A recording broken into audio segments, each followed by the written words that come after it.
বাচ্চার নাম কি? প্রীতম সরেন। আপনাদের নাম কি? নারায়ণ সরেন। কে হন আপনারা বাচ্চা? বাবা, মা।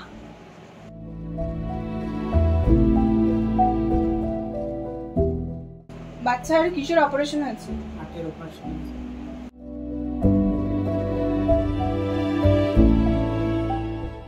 কোথা থেকে জানতে পেরেছেন নারায়ণাতে ট্রিটমেন্ট হয়? সঞ্জীবনীতে এখানে করার অমিতাভ চ্যাটার্জি গিয়েছিল, ওখানে একে দেখিয়েছিলাম, ছেলেকে দেখিয়েছিলাম, ওই ডাক্তার এখানে রেফার করে দিয়েছিল। এখানে কোন ডক্টর অপারেশন করেছেন? দেবাশিস দাস, ডক্টর দেবাশিস দাস। আর ওর অপারেশনের জন্য কোন ফাউন্ডেশন টাকা দিয়েছে? কৌশিকা।